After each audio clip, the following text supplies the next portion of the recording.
Muito bem, a 19 da URGS de 2006. A temperatura ambiente que volume de ferro apresenta a mesma capacidade térmica de 1 litro de água. Cara, questão chata, porque ele pede volume de ferro que tem a mesma capacidade térmica de 1 litro de água. E as respostas estão em litros, tá vendo? Considere que a temperatura ambiente e a capacidade térmica de 1 litro de água é isso aqui, e o calor específico do ferro é isso aqui, e a massa específica do ferro é isso aqui. Bom, o que é capacidade térmica? Vamos lá.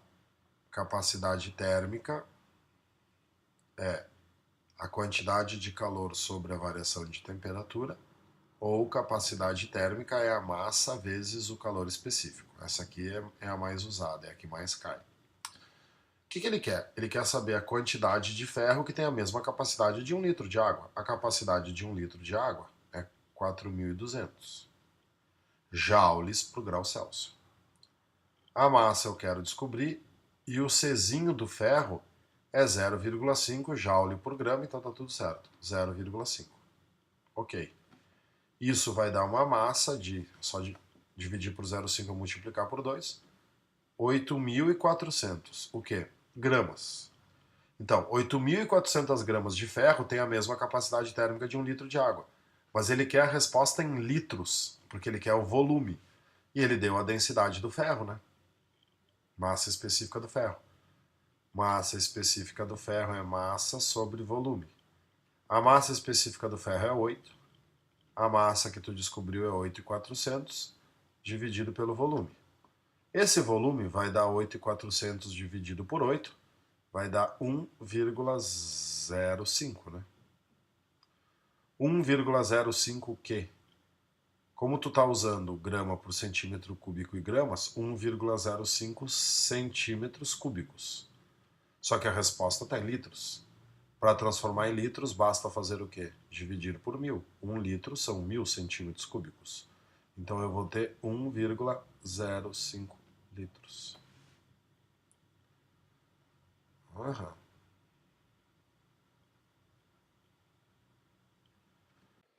Bom, essa questão 20 aqui da FUVEST, como todas da FUVEST, né? Tem que dar uma pensadinha. Dois recipientes A e B, iguais A e B, contendo dois líquidos diferentes, inicialmente a 20, são colocados sobre uma placa térmica, da qual recebem a mesma quantidade de calor. Então eles vão receber a mesma quantidade de calor. O líquido A atinge 40 e o líquido B 80. Então tu vê, as variações de temperatura foram diferentes.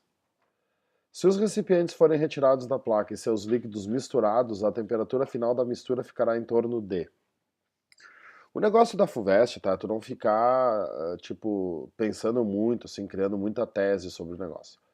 Tu vai pegar um líquido que está 40, um líquido que está 80 e misturar os dois. Eles vão atingir uma temperatura de equilíbrio que vai ser um valor entre 40 e 80.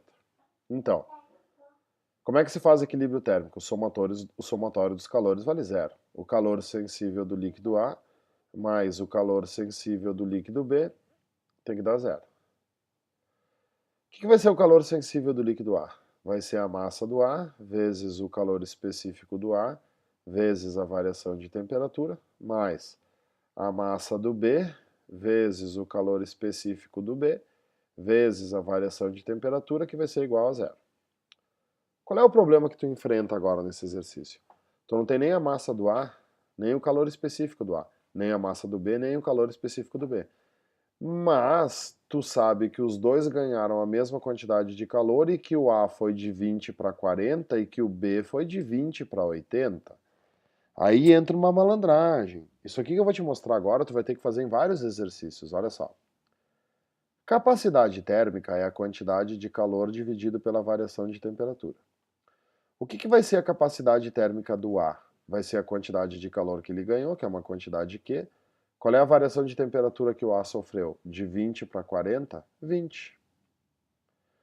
O que vai ser a capacidade térmica do B? É a mesma quantidade de calor, só que o B foi de 20 para 80, então ele variou 60. Por que isso aqui é útil? Por que saber a capacidade térmica do A e do B é útil? Porque tu também pode te lembrar e deve te lembrar que capacidade térmica é massa vezes o calor específico. É isso que eu estava falando que é bem comum, ó. Nas provas, né, na fórmula, da quantidade de calor sensível, tu substitui a massa vezes o calor específico pela capacidade térmica. E aí, claro, se tu for botar esses valores aqui e ali, vai te complicar, porque vai ficar muito incógnita. Qual é a melhor coisa a fazer aqui, ó? Escolhe um valor para a quantidade de calor, já que é a mesma para os dois. Se aqui é sobre 20 e aqui é sobre 60, sei lá, diz que a quantidade de calor que os dois receberam foi 60. Então, o que vai ser a quantidade de calor do A? Vai ser 60 sobre 20, que vai dar 3. E o que vai ser a quantidade de calor do B? 60 sobre 60, que vai dar 1. Conclusão. A capacidade, desculpe, não é a quantidade de calor, é a capacidade térmica. A capacidade térmica do A é o triplo da do B. Então, M vezes Czinho do A é 3, é o triplo. Qual é a variação de temperatura do A? Bom, eu quero descobrir a temperatura final, que ele vai ficar, menos 40, que é a inicial. Mais a massa do B vezes o Czinho do B, que é a capacidade térmica dele, que é 1. E a variação de temperatura do B, T menos 80, porque a temperatura inicial dele é 80. Tudo isso é igual a zero. Então eu vou ter 3 vezes T menos 120, mais T menos 80, igual a zero. Facilita a matemática, né, bro? O que eu vou ter aqui? 4T igual a menos 200 passa para o outro lado positivo, 200. A temperatura de equilíbrio vale 50 graus Celsius, que é 200 dividido por 4. Baita questão, baita questão. Vamos para a próxima, então. Vamos limpar essa loucuragem toda aqui. Limpando tudo, mágica. 21 de Pelotas. Um sistema isolado composto por dois corpos C1 e C2 com temperaturas T1 e T2, respectivamente, sendo T1 maior que T2. Na busca pelo equilíbrio térmico, observa-se que o corpo C1 possui mais calor que o corpo C2, transferindo, portanto, calor para o corpo C2. Bom, onde é que está o erro aqui? O corpo C1 ele não possui mais calor, ele possui mais temperatura. Não existe possuir calor, ninguém tem calor. 2. A energia interna do corpo C1 diminui enquanto a do corpo C2 aumenta. Claro, porque como o corpo 1 tem mais temperatura, a energia interna dele inicial é maior. Como ele vai diminuir de temperatura na busca pelo equilíbrio térmico, a energia dele vai diminuir. A temperatura do C1 diminui e do C2 aumenta. A 2 e a 3 são sinônimos, elas dizem a mesma coisa. Afinal de contas, a energia interna de um corpo depende da sua temperatura. E a 4 diz, ambos os corpos possuem a mesma quantidade de calor. Ninguém tem calor. Isso aqui é pura definição. Então, correta, letra A, 2 e 3. Questão 22, da URGS de 2007, a 22 e a 23, para terminar essa série aqui de coisa bacana. Qual a quantidade de calor necessária para transformar 10 gramas de gelo a temperatura de 0 em vapor a temperatura de 100? Cara, aqui o que é? É uma questão de passos, né? O gelo já está a 0, então isso me poupa um passo. Então vamos lá, o que eu tenho? Gelo a 0 graus Celsius. Eu transformo o gelo que está a 0 graus Celsius em água, tá difícil aqui, a 0 graus Celsius. A água a 100 graus Celsius eu vou transformar em água a 100 graus Celsius. A água a 100 graus Celsius vira vapor a 100 graus Celsius, que é o que eu quero. Então o que eu vou ter aqui primeiro? Vamos separar aqui para ficar organizadinho, bonitinho, as coluninhas. Primeiro o gelo vai de 0 para água 0. Calor latente. Que moleza. Então, quantidade de calor é M vezes L. A massa que eu estou transformando é 10 gramas. O L de fusão do gelo é 336 joules por grama. Então, aqui eu vou usar tudo em joule, né? Então, eu vou ter aqui 3,360 joules. Aqui de água 0 para água 100 é a quantidade de calor sensível, que macete. A massa continua sendo de 10 gramas. O Czinho da água, ele mandou usar 4,2. Dá uma olhada nas unidades, está tudo certo, porque está em gramas. e a variação de temperatura é 100. Então, vou ter um total aqui de, vai ser 3 zeros, né? Então, 1, 2, 3. Vai dar 4.200 joules. E por último, vai ser outro que moleza. A massa continua sendo 10, só que o L de vaporização da água é 2,268. Né? Então, a quantidade total aqui que eu vou gastar é 2,2680, 22.680 joules. A quantidade total vai ser apenas fazer o quê? Apenas fazer uma soma. 22 mais 4.200 vai dar 26 e... Bom, isso aqui vai dar 26.880. 26.880 mais 3.360 vai dar esses 30.240 aqui. Não tem como não ser a letra E. E a última é 23. Bom, na ordem que aparece.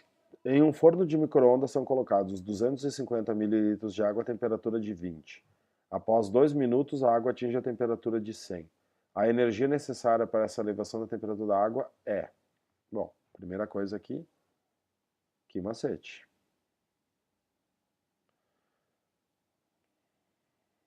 As respostas estão em quilojoules. Então, o que ele me deu aqui? O calor específico da água é 4,2 kJ. Posso usar isso aqui, só que é kilojoule por quilograma. Sempre olha a unidade do calor específico para ver o que tu vai usar. Como são 250 ml de água e aqui está em quilograma, 250 ml de água são 250 gramas ou 0,25 quilogramas. O Czinho da água é 4,2 e a variação da temperatura é... A água está a 20 e ela vai para 100, então aqui é 80. Qual é que vai ser a quantidade de energia que a água vai ganhar em quilojoules?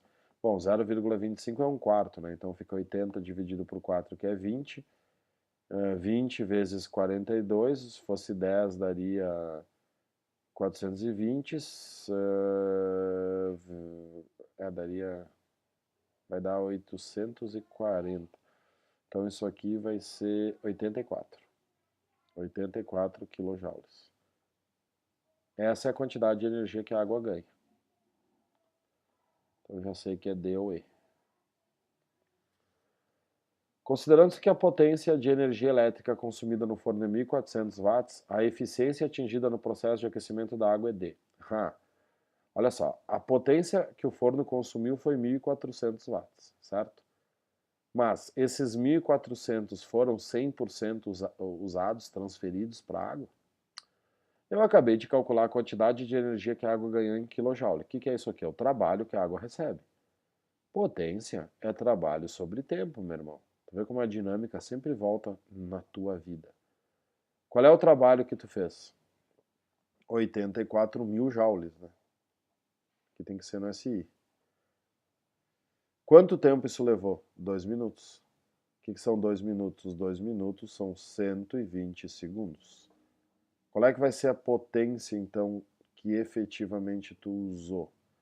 Vai dar 8.400 dividido por 12, que dá para simplificar por 2, né? Fica 4.200 dividido por 6, que dá para simplificar por 2, fica 2.100 dividido por 3, que dá 700. Tu vê, a potência que tu efetivamente usou, tu não, a água, né? A potência que a água ganhou foi de 700, mas a potência consumida foi de 1.400. Qual é a eficiência que tu tem no processo? 50%. 50% do que tu tinha disponível, isto é, tu consumiu metade do que tu tinha disponível. Então a resposta é Equador. Bem bacana isso aqui, bem bacana.